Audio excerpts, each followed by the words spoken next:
네, 동영상 계속 올리겠습니다. 자, 지난 동영상, 연계 동영상이니까, 오늘 두 번째 동영상입니다. 이전 동영상 들으시고, 오늘 동영상 들어주세요. 자, 지난 동영상에서 이제 발바닥에 대해서 이제 설명하다가 동영상을 마쳤는데, 이제, 먼저 제가 잠깐 쉬다가 이 생각이 났습니다. 저희 아내의 경우, 저도 이제 물론 당연하게 경험을 했는데, 이제 발목이나 이렇게 종아리 안쪽, 바깥쪽이나 무릎, 혹은 무릎 뒤쪽을 우리가 오금이라고 하죠. 오금 쪽이 아프거나 이런 경우가 있어요. 또 무릎 오른쪽, 무릎 왼쪽, 이런 쪽이 아플 때가 있어요. 그죠? 근데 우리가, 이 원리를 적용해서 왼쪽 발목에다가 모래주머니를 채워놨잖아요. 그죠? 모래주머니를 채워놨고, 또 모래주머니도 그냥 채워놓은 게 아니고, 어느 한쪽이 조금 쏠리게, 치우치게 이렇게 그 와샤나 동전 같은 걸 한쪽으로 좀 치우치게 해서 모래주머니를 채워놨잖아요. 근데 하여튼 여러분들이 이제 컨디션을 좋게 하기 위해서 자꾸 운동을 하다가 다리 조작이나 이런 거 하다가 이렇게 어느 순간인가 뭐 괜찮다가 갑자기 뭐 무릎이 아프다든가 이렇게 정강이 바깥쪽에 이렇게 만져보면 땡땡한 데가 있어요. 단단한 데가. 그쪽이 계속 아프다든가 혹은 뭐 발목이 바깥쪽이 자꾸 시큰거린다든가 안쪽이 시큰거린다든가 뒤쪽이 아프다든가 발등 쪽이 자꾸 아프다든가 무릎이 아프다든가 무릎 안쪽이나 바깥쪽 혹은 오금 뒤쪽이 아프다든가 이런 경우가 있어요. 그죠?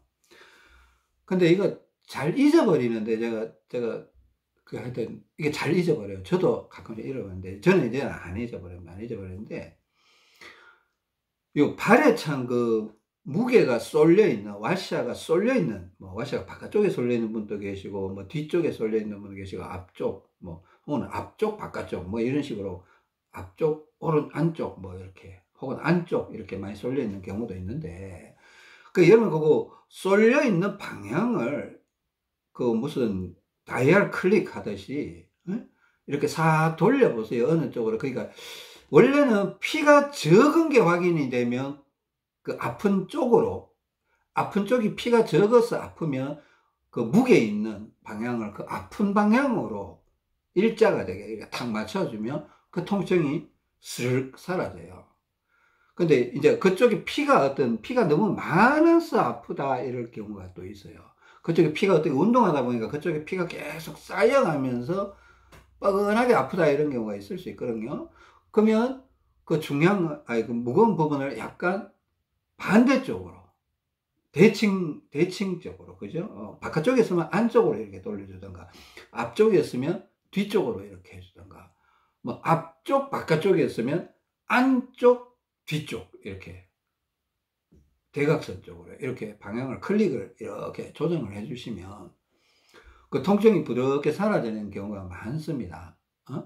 근데 전체적으로 막 다리 전체가 무겁다 이러면 중량을 조금 내려주기도 하고 이러는데, 근데 어떤 오바 현상이 아니고 부분 통증이 자꾸 나타날 때는 이렇게 방향 모래주머니 모래주머니 이렇게 있잖아요. 그죠? 이거 뭐 와샤가 이렇게 있는 게 이거 방향을 이렇게 돌려주라는 겁니다. 그 발목에 있는 걸.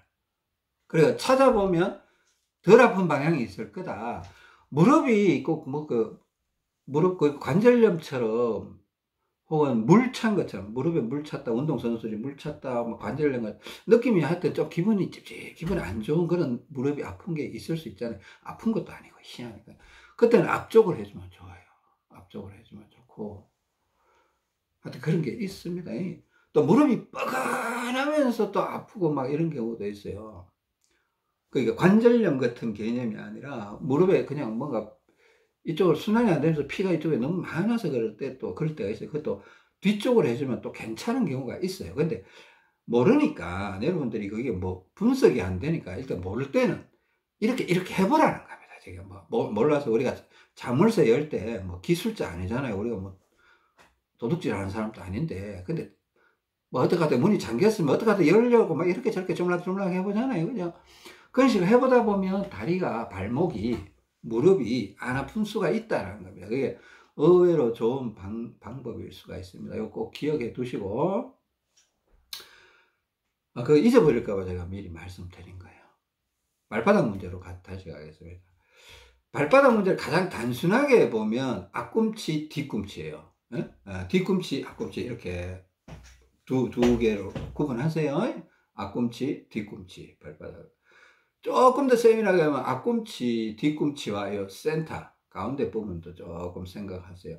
이게 세 개로 생각할 때는 좀 항상 센터가 가운데지만 이 뒤꿈치, 앞꿈치를 이렇게 세발 자전거, 보조 바퀴 개념으로 생각해도 괜찮겠다 이런 얘기를 한번 말씀드렸죠, 그죠? 일단은 그리고 하여튼 안쪽, 바깥쪽. 자, 이게 몸통. 제가 몸통이 여기 있으니까 이거 안쪽이고, 이걸 바깥쪽이다. 이렇게 할 수 있는데. 근데 이 다섯 위치, 다섯 방향 중에, 다섯 지점 중에 가장 약한 지점이 어디냐라고 꼽으라면, 누군가 나한테 그런 질문을 한다면 저는 100%는 아니지만은, 좀 거의 확정적으로 한 대다수의 사람들, 한 90% 사람들은 이게 앞꿈치라고 보기는 좀 그래요. 발가락이 약하다. 이거는 대다수의 사람들이 공통점 같아요. 근데 이게 발가락과 앞꿈치하고 이게 약간 구분이 되거든요. 이게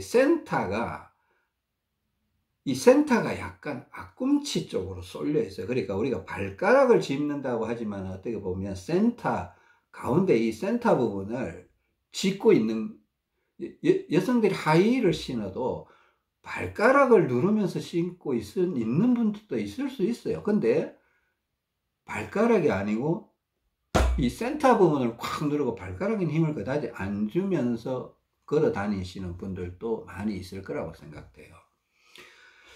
근데 발가락이 약한 거는 오른발이나 왼발이나 발가락이 약한 거는 거의 공통점이지 않겠나. 대다수의 사람들이 90% 이상의 사람들은 발가락이 약하다. 근데 아주 특별한 분들은 발가락이 센 분들도 계실 수 있습니다. 뭐 암벽 등반하시는 분들이나 이런 분들은 발가락에 힘마저도 활용을 하시는 분들 계시거든요.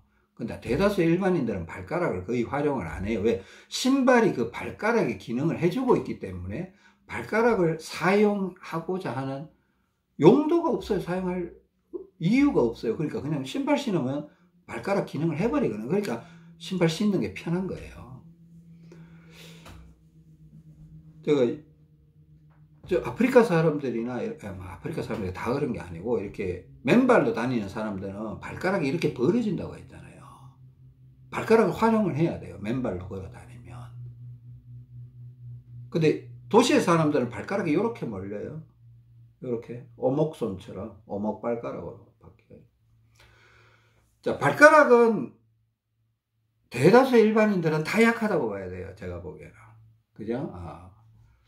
근데 약간 구분을 해줘야 이런 게 설명이 가능하기 때문에 제가 발가락은 오른쪽 발이나 왼쪽 발이나 다 약하다 이렇게 보는 거예요.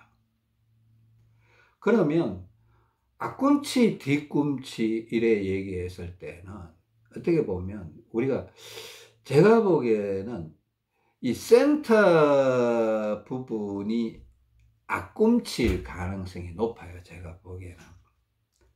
우리가 센터라고 하는 거, 가운데라고 생각하는 이 아치형 끝자락, 그죠? 여기 발가락 끝나는 지점, 여기 볼록 올라와 있는 지점 있잖아요. 이쪽이 센터 부분인데, 그쪽이 앞꿈치라고 우리가 인지하고 있을 가능성이 높다는 겁니다. 그리고 뒤꿈치는 누구나 알 수 있고, 무슨 말인지 이해되죠? 자, 그렇게 한번 생각해 보세요. 센터 부분을 앞꿈치 쪽이다 이렇게 생각은 일단은 해보세요. 근데 제가 설명을 잘하고 있는지 모르겠어요. 자, 저는 오른발이 뒷발이라고 했습니다. 스마트폰을 이용한 걷기 테스트. 오른발이 뒷발이니까 뒤꿈치가 센 거예요. 앞꿈치가 약한 거예요. 자, 다리가 뒤로 갔으니까. 왼발이 앞발이라고 했습니다. 저는 앞꿈치, 그러니까 센터가 센 거예요. 센터가. 대신에 뒤꿈치는 약한 거예요. 무슨 말인지 이해되죠? 근데 발가락은 양쪽 다 약하더라. 제가 최근 며칠 동안 계속 테스트 해보니까 양쪽 발가락이 다 약한 거 확실해요. 제가 이걸 오랫동안 고민했는데요. 저는 양쪽 발에 원래 다 무좀이 있었어요. 아주 어릴 때부터 무좀이 시작된 한 7살 때, 동네 밤에 비 오는 날 열심히 동네를 뛰어다녔더니만은, 그날 밤에 발 안 씻고 잤더니만은 무좀이 걸렸습니다. 근데 그 이후로 50년 동안 무좀을 갖고 있었어요. 근데 그건 어쩔 수 없고 퇴치가 안 되더라고요. 관리는 하고 있습니다. 관리가 뭐, 이제는 무좀 때문에 힘들고 이러진 않는데, 근데 항상 그래요. 무좀이 조금 올라와도 정상적으로 이렇게 발현되고 이게 튀어나오는 쪽은 거의 오른발이에요. 오른발. 자, 제가 발바닥이 오른발은 뒤꿈치가 강해요. 앞꿈치가 약해요. 오른쪽 발가락이 더 약해요. 자, 왼발은 무좀기가 있기는 있는데 그렇게 심하지 않아요. 그러니까 심하지도 않고 거의 약을 발라도 잘 안 바르고 그냥 하여튼 무좀이 이렇게 튀어나오는 경우가 극히 드물어요. 1년에 한 번 있을까 말까. 1년에 한 번도 없을 경우도 많아요. 근데 오른발은 1년에 한 2번 정도 이렇게 올라올 때가 있어요. 그때 그냥 발 깨끗하게 닦고 수건 잘 닦고 드라이 해주고 이렇게 무좀약 싹싹 발라주면 잘 해결이 됩니다. 물론 저만의 방법도 또 있고 한데 그래 해결이 잘 돼서. 근데 보세요. 저는요, 이게 발가락에 무좀이 자꾸 올라오는 거는 발가락에 혈액이 돌지 않는 것 같아요. 발가락에 혈액이 자꾸 안 오게 되면, 그러니까 발가락을 사용을 안 하면 어떤 현상이 벌어지나 하면, 난 어느 순간에 발톱이, 새끼 발톱이나 엄지 발톱이 벌떡 일어나 버려요.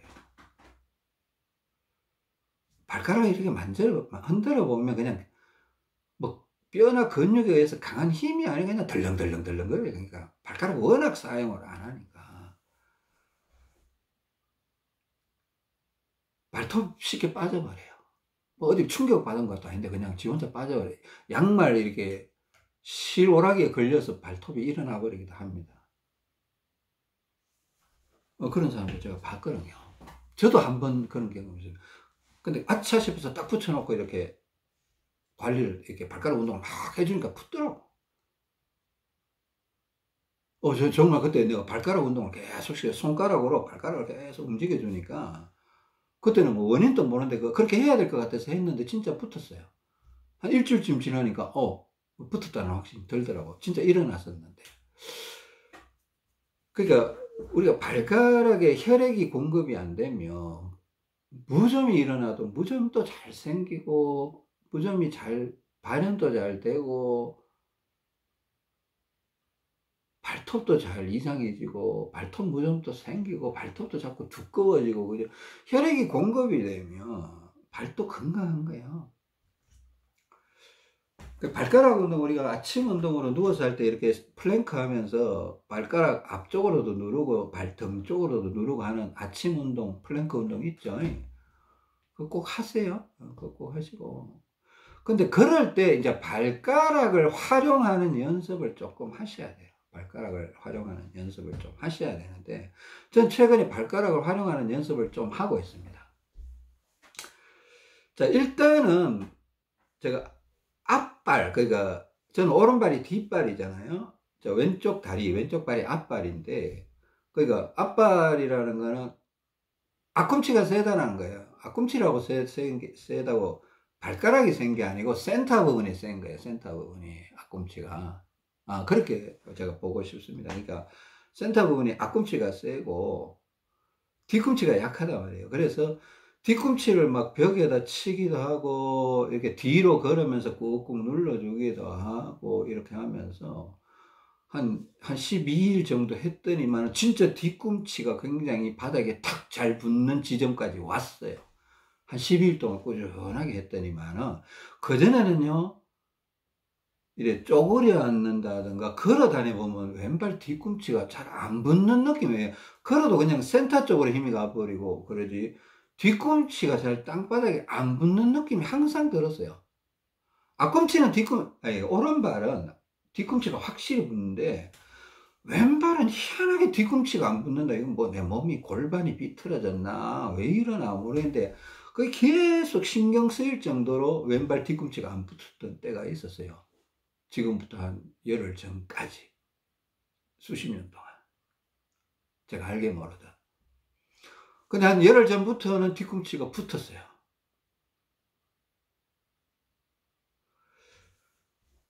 그러니까 제가 먼저 아빠를 먼저 얘기하는 겁니다. 이유를 잘 들어보세요. 아빠를 먼저 얘기를 했습니다. 그러니까 뒤꿈치를 먼저 해결해야 될 필요성이 있는 것 같아요. 제 생각에는. 뒤꿈치를 먼저 해결해야 된다. 뒤꿈치 벽에 치기나.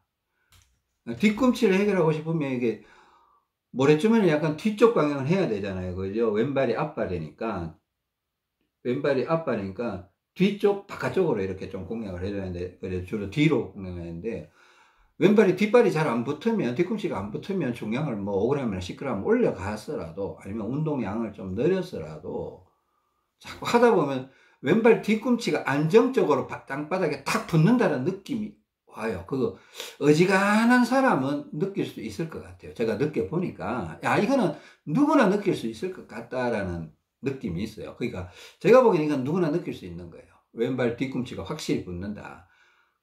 또 제가 그때 너무 심하게 붙어서 자꾸 이렇게 막 몸이 좀 컨디션 떨어지는 경험도 했거든요. 그러니까 뒤꿈치를 너무 붙을 때는 센터 쪽, 그러니까 가운데 쪽을 이렇게 꾹꾹 눌러주고 왼발 발가락과 센터 쪽을 꾹꾹 눌러주니까 또 뒤꿈치가 약해지는 경험도 했거든요. 그때 당시에 한 9일 전쯤에, 10일 전쯤에 뒤꿈치가 진짜 세졌다가 9일쯤에 이걸 풀어준다고 풀다 보니까 진짜 왼쪽 뒤꿈치가 약해지더라고요. 그리고 100원짜리 하나 더 다시 넣었다가 몇 시간 있으니까 다시 뒤꿈치가 붙더라고요.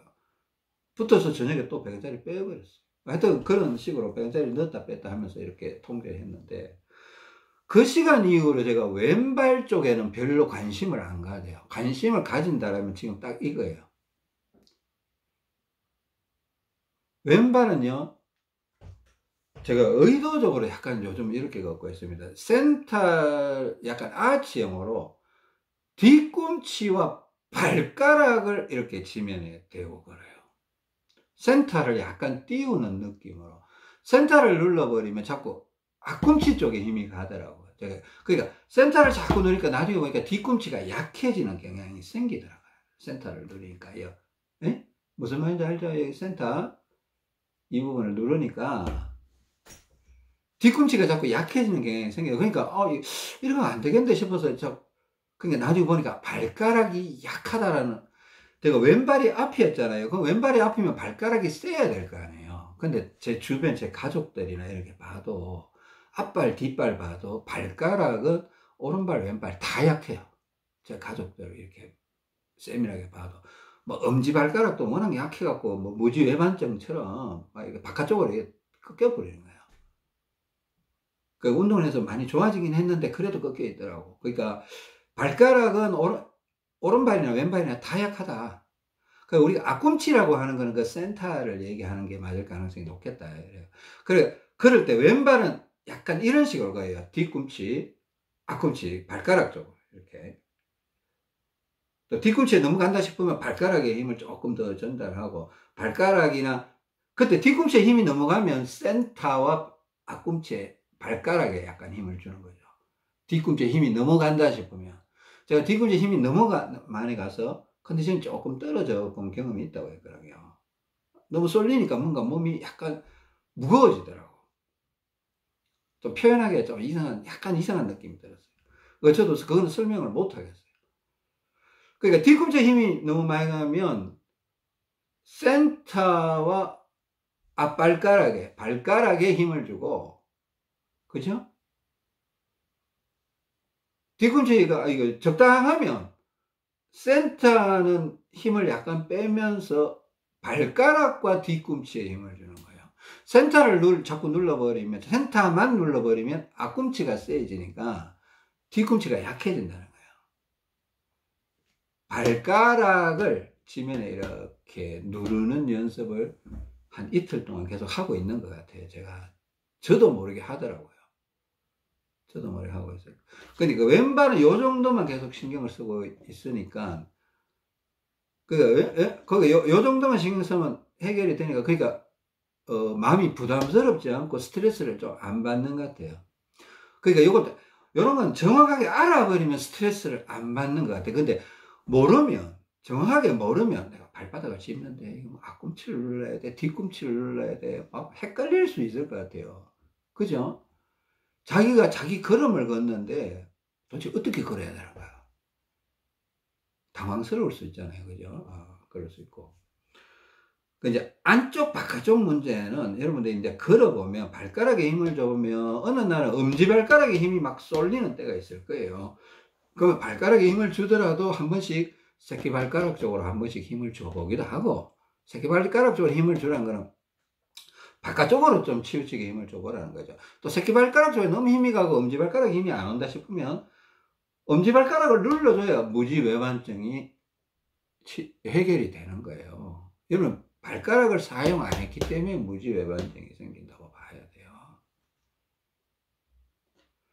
하여튼 발가락을 사용하는 게 굉장히 중요한 것 같다, 이런 생각이 들고요. 오른발은 제가 뒷발이라고 했잖아요. 뒤꿈치가 확실히 세더라고요. 확실히 세요. 그러니까 제가 지금의 형태는 걸을 때 오른발은 뒤꿈치는 아예 안 누르려고 해요. 땅바닥에 지면에 안 닿으려고 해요. 그러니까 센터와 발가락만 활용해서 누르고 발차고 누르고 발차고 누르고 발차고 누르고 발차고, 그냥 하루 종일 하는 게 아니고, 제가 아까 바깥에 나가서 오후 2시부터 한 7시 반까지 계속 그걸 관심 갖고 하고 있다. 그 나머지 시간에는 그런 거 신경 안 쓴다. 그냥 터벅터벅 걸어 다닌다, 이래. 자, 하루에 한 5시간 반 정도 제가 발바닥에 신경 씁니다. 나머지 시간에는 신경 안 씁니다. 그냥 조금 신경 쓴다면 오히려 후퇴하는 전략이나, 나머지 시간에 발차기도 안 하려고 해요. 뒤꿈치 치기도 안 하고 발차기도 안 하려고 해요. 그냥 제가 하는 걸 그냥 그대로 설명을 드립니다. 나머지 시간에 오히려 이제 낮에 5시간 반 동안 열심히 운동했으니까 이게 후폭풍이 몰려오니까 왼팔 운동을 중간중간에 가서 해주는 거예요. 세게 하는 거 아니고, 필요하다 싶으면 가서 스트레칭 바 이렇게 잡고 있기도 하고, 지팡이 짚고, 지팡이 이제 계속 잡고 있죠. 여러분 보라고 잡고 있는 겁니다. 여러분 보시라고. 중요한 거거든요. 지금 현재 시점에서 굉장히 중요한 거예요. 나가면 저는 우산을 듭니다. 우산을 들고, 날씨는 조금 넘었는데 뭐 지팡이 짚고 다니면 또 이상하게 볼까 싶어서 우산을 들고 다니는 거예요. 우산 들고 약간 뒤쪽으로 이렇게 밀고 다니면 좋거든요. 그 피가 올라왔을 때 빨리 받아줘야 그게 우리가 회복이에요. 회복. 원래 상태로 돌아가는 거예요. 지금 왼팔이, 왼쪽 등짝, 왼쪽 겨드랑이, 왼쪽 팔뚝, 이게 얼마나 그동안 손실을 받는지 몰라요. 저는 그거 너무 확실하게 느껴집니다. 너무 확연하게 느껴지고, 확실하게 느껴지고, 그렇습니다. 그리고 오른발은 센터와 발가락만 누르고 차고 하는데, 찰 때요, 제가 보니까 무릎을 좀 높이 들어서 차는 게 더 좋아요, 사실은. 여러분 힘들까봐 그냥 무릎 살짝 들고 앞차기, 무릎 살짝 들고 앞차기 이렇게 하기도 말씀을 드렸는데, 저도 여러분하고 똑같이 해봤는데 나중에 보니까 이게요, 무릎을 조금 높이 들고 발차기를 이렇게 해주면 효과가 더 세게 나타나요. 근데 그냥 발차기만 하면 안 됩니다. 앞꿈치를 누르고 차고 해야지, 그죠? 무릎을 높이 들면 어떤 효과가 있나 하면, 저는 오른쪽 소장이 좀 약해요. 그래서 전에 보충할 때 오른쪽 배에 항상 조금 올려놨고, 제 안에는 왼쪽 소장이 좀 약해요. 그게 왜 그런가 하면, 제가 오른발이 뒷발이기 때문에 오른쪽은 대장이 세고 소장이 약해요. 제 안에는 왼발이 뒷발이기 때문에 대장이 세고 소장이 약한 거예요. 왼쪽 소장이. 저는 오른쪽 소장이 약하고 저희 안에는 왼쪽 소장이 약해요. 약하고 좀 약한데 좀 처져 있는 것 같아요. 약간 찌그러져 있으면서 처져 있는 것 같아요. 그러니까 다리를 높이 들어주면 다리에 있는 피가 창자 쪽으로 쑥 올라와요. 무릎을 이렇게 탁 쳐주면요.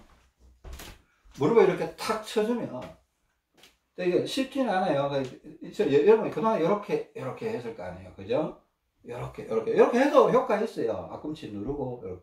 근데 예를 들어서, 이렇게 차고 이렇게 한다고 해보세요. 이렇게 차고 하나, 둘, 이렇게 한다. 근데, 왼쪽 다리도 가끔씩은 이렇게 해서 차주기도 합니다. 근데 오른쪽 다리를 더 높이 들어야 돼. 왼쪽 다리보다 오른쪽 다리. 저 같은 경우. 저희 아내는 오른쪽 다리보다 왼쪽 다리를 더 높이 들고 이렇게 차줘요. 뭐 벽에도 이렇게 차도 됩니다. 벽에도. 네? 벽에도 차도 되고. 또 뒤로 걸으면서 이렇게 하는 게 좋아요. 제가 자꾸 뒤로 걸으면서 하는 게 좋다고 했는데, 나중에 여러분들 하여튼, 뒤로 좀 안 걸어지면 뒤쪽 허벅지나 이쪽 엉덩이 쪽에 근육이 자꾸 빠져서요. 여러분 문제가 자꾸 나이를 먹으면 먹을수록 자꾸 문제가 커져요. 젊었을 때 이게 조금이나 젊었을 때 이걸 붙들어 주지 못하면 한 살이라도 젊을 때 젊다고 해서 뭐 20대만 얘기하는 게 아니고 뭐 40대도 50대도 60대도 한 살이라도 젊을 때 이걸 붙들어 주지 못하면 나중에 쑥 빠져버리면요. 나중에 복구하기가 너무 힘들어져요. 복구하기가. 회복하기가. 운동을 해서 몸을 바꾼다라는 걸 만만하게 봐서는 안 돼요. 굉장한 시간과 노력이 필요한 겁니다. 그죠? 오늘은 뭐 이렇게 좀, 무릎을, 저는 오른쪽 소장이 약하기 때문에 오른쪽 다리를 좀 높이 들고 발차기를 하면 좋고, 저희 아내는 왼쪽 소장이 약하기 때문에 왼쪽 다리를 좀 높이 들고 발차기를 하는 게 좋습니다. 근데 이 발차기를 할 때 앞꿈치를 센터와 발가락을 동시에 누르면서 차야지, 안 누르고 차기만 하면 어떻게 되는 줄 아세요? 안 누르고 차게 되면 나중에 무릎이 아파져 버린다든가, 이 허벅지 쪽이 아파져 버린다. 이런 게 왠가 하면 뒤꿈치에 있던 피가 앞꿈치까지 갔다가 무릎으로 올라와서 앞쪽 허벅지로 와야 돼요. 근데 안 눌러주면 뒤꿈치에 있는 피가 앞꿈치로 못 간 상태에서 앞꿈치에 있는 피가 계속 올라와 버리면 나중에 앞꿈치에 피가 없어져 버려요. 그러면 무릎에도 피가 없어져 버리고 대신 허벅지에만 피가 가득 차버려요. 가득 차버리면 나중에 허벅지도 아프고 무릎도 아파지고 막 이런 현상이 생길 수도 있습니다. 갑자기 쥐가 내릴 수도 있고 그럴 수가 있어요. 그러니까 앞꿈치를 눌러주고 발차기를 해야 된다. 그 원리를 이해한다라면 꼭 이렇게 행동하셔야 됩니다. 일단은 오늘 그냥 뭐 좀 하여튼 최선을 다해서 설명하려고 노력했습니다. 다음 시간에 조금 더 부족한 점이 생각나면 조금 더 구체적으로 설명을 드리겠습니다. 이게 앉아있을 때도 이렇게 무릎을 이렇게 앞꿈치를 조금 누르고 있다가 무릎을 이렇게 높이 들고 이렇게 툭툭 차보면 좋아요. 응? 앉아있을 때도 저는 이쪽 발이 오른발이잖아요. 왼발은 저는 뒤꿈치와 발가락만 누르고 센터는 안 누른다. 아니면 그냥 괜찮을 때 그냥 편안하게 둬요. 편안하게 둬요. 왼발은 저 같은 경우 오른발은 뒤꿈치에 이렇게 들고 있어요. 들고 있다가 좀 피가 앞꿈치를 몰린다 싶으면 그때 이렇게 한번 이렇게 쳐주는 거예요. 물론 왼쪽 다리도 이렇게 한 번씩 들어주면, 이 다리를 들어준다는 거는요, 이 다리에 있는 피가 창자로 올라오는 것도 도움이 되고, 창자가 처져 있던 창자가 위로 올라오는데 도움이 돼요. 그래서 제가 옛날에 걸을 때 발바닥을 지면에서 한 2cm, 3cm 좀 들면서 걷는 게 좋습니다 라고 얘기를 했던 적이 있습니다. 동영상에서. 그죠? 기억나시는가 모르겠습니다. 제가 최근에 올린 최근은 아니고 하여튼 몇 개월 전에 올린 동영상에서 다리를 드는 이유가 그런 거예요. 근데 계속 들고 다니기 어려우면, 그러니까 뭐 한 10걸음, 20걸음 걷고 나면 한 번씩은 다리를 좀 들어주세요. 그런 전략을 써도 괜찮습니다. 근데 계속 다리를 이렇게 종종걸음으로 걷는다든가 질질 끌면서 슬리퍼 신고 다니듯이 질질 끌고 다니는 거는 뭐 젊었을 때야 뭐 상관없어요. 죽을 날이 한참 멀었으니까. 응? 근데 그런 습관을 계속 수십 년 가지면 그것 때문에 죽을 수도 있는 겁니다. 다 뭐 그런 식으로 돌아가시는 거니까. 그러니까 우리가 모르고 죽는 거거든요. 뭐 죽지 말자라는 건 아닙니다. 그냥 그 원인에 대해서 설명하고자 하는 겁니다. 자, 긴 시간 들어주셔서 감사드리고요. 다음 시간에 뵙겠습니다. 수고하셨습니다.